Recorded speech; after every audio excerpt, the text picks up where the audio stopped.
So Matt's gonna position the trailer. We want to basically kind of spin it almost 180. Yeah, galley facing the fire pit and the river. It's gonna be beautiful. But this is why we got the 8-inch jack wheel. So here we go. Oh my God. Oh, you just barely cleared that tree. Hey everybody, welcome back to our channel. We're out camping again this weekend, but we don't have the Jeep. That's right. Jeep is under repairs right now. Have a lot to do to it. We still wanted to get out. We were lucky enough though to have somebody loan us a pretty sweet 2023 Bronco. It's the Wild Trek Sasquatch package. That's a tongue Say that twister. 3 times fast. It's a beautiful rig. We're loving it so far, actually. It's very comfortable. It's a lot different for us. We're used to bumps and noises, all that comes with Me that. having to haul my ass really up high to get into the car. We don't want to get this thing too deep. We're not off-roading it at all, just because it's Out of immaculate. courtesy. Yeah, it's immaculate. Let's get camp set up. All right. Overall, we really enjoyed the Bronco. It was extremely comfortable, powerful, and had lots of bells and whistles. It was also nice to have 2 extra doors, storage, and we couldn't even feel the trailer behind us. However, all that power comes at a price. At 12.5 miles per gallon, it got worse gas mileage than our Wrangler on 37s pulling our teardrop. We're not quite converted, we still love our Jeep, however it was fun to try something different.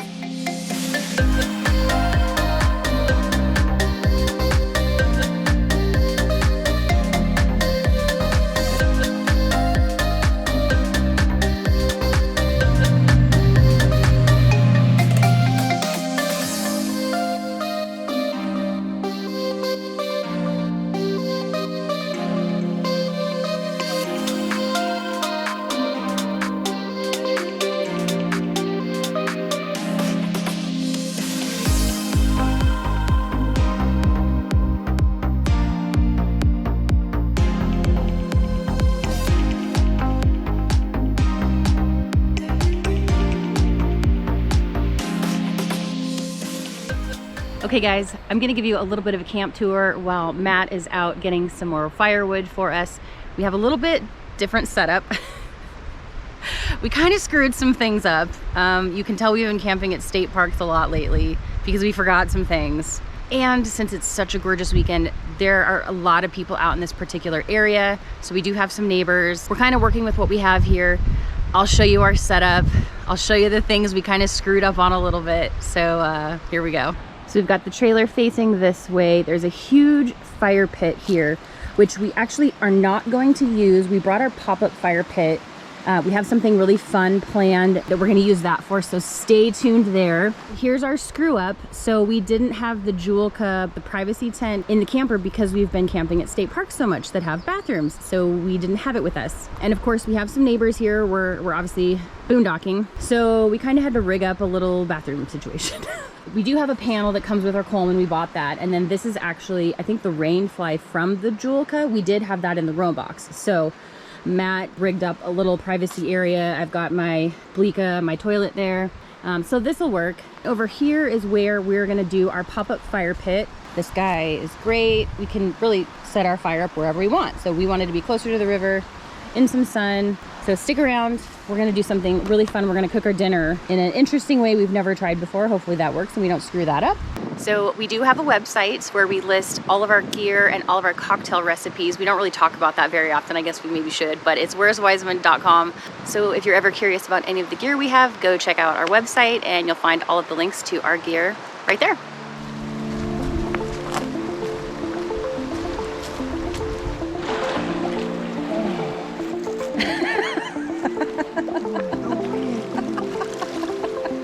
If it was like 100 degrees out here, I might get in, but this was probably snow this morning. Oh my gosh, that is cold. I guess maybe once your feet go numb, it's not so bad.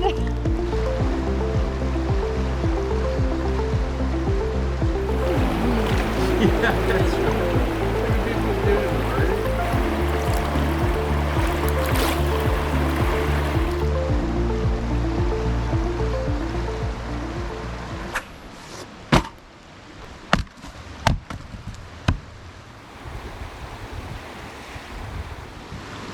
So we love these flex tail tiny pumps.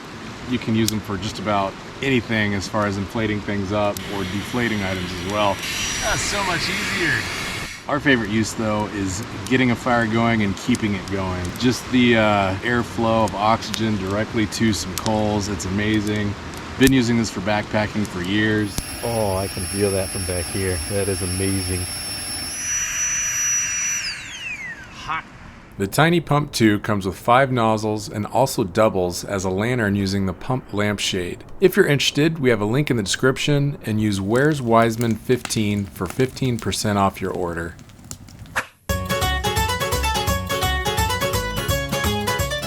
The first time we tried our pop-up pit, we noticed it got really hot underneath, and there's just a nice void. You could probably cook something, so our first thought was pizza. It almost feels hot enough. You elevate something, you could bake something under there. Dude, we should bring a pizza. So here we go. We're gonna slide a pizza under there. It's super hot as usual. Yeah, and that's a thawed pizza because it's just been in the Dometic, so it's not totally frozen, so maybe that'll help.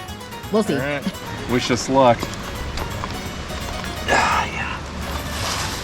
So we think we need to just elevate it a little bit. The pan is getting hot. It's totally working. I think it's gonna be awesome, but just to get some circulation under the pan.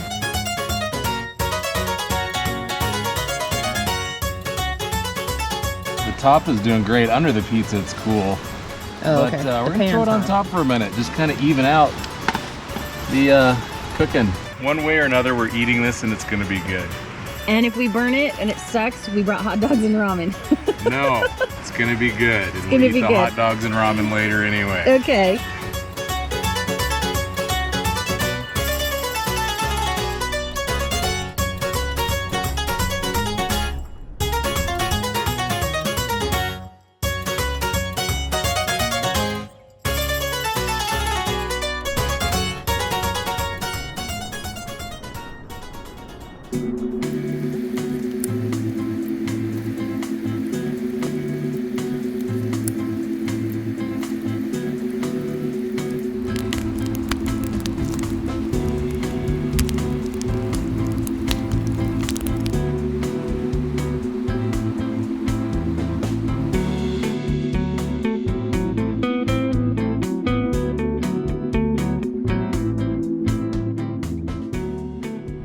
Alright, well, if you watched our videos before and stayed till the end, you may have seen us share some of the Field Guide to Dumb Birds in North America.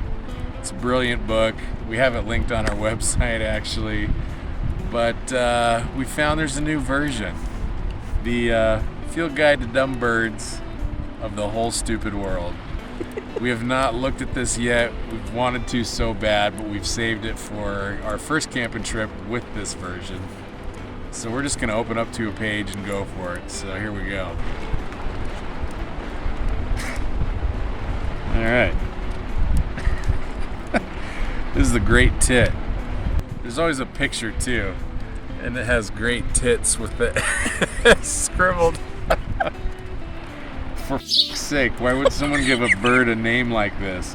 For starters, not only is the name flagrant false advertising, but it makes it tremendously difficult to write about them without having every other sentence appear to be an off-color pun. Plus, if you're using binoculars in a park, you can't honestly reply to someone when they ask you what you're looking at, because if you blurt it out, some great tits, you're going to wind up with a significant misunderstanding on your hands. Thanks a ton, whoever named this f***ing bird.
another beautiful morning in the mountains. Thanks for joining us. A few final comments on the Bronco. We love it. It's comfortable. Really smooth ride. Tried out the 4-low. Worked great. One thing I really dug was last night when we were putting stuff back in the rig. There's, I don't know what you call them, but courtesy lamps maybe outside all around the vehicle. So you can see on the ground, the side of the vehicle is really lit up. That was pretty nice. I kind of want to rig some up with the Jeep now. When you open the door, tie them into that wire to the door sensor. Thanks again for watching. Like, subscribe. Join us on more adventures here coming up this summer. See you soon.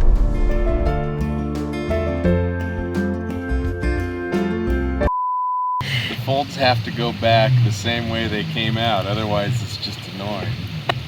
It's not like you're gonna read the directions anyway. Did you get it? It's all f***ed up.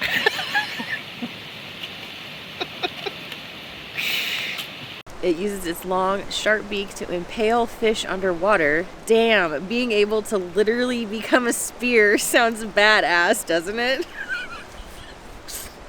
Yes, it does. But in practice, it's stupid. Once you have your whole face... Wait, I get better. No, I can't do it. Once you have your whole face rammed through a fish. I keep reading a little bit more and it's, oh my god, I'm dying. Once you have your whole face rammed through a fish, how the hell are you going to eat it?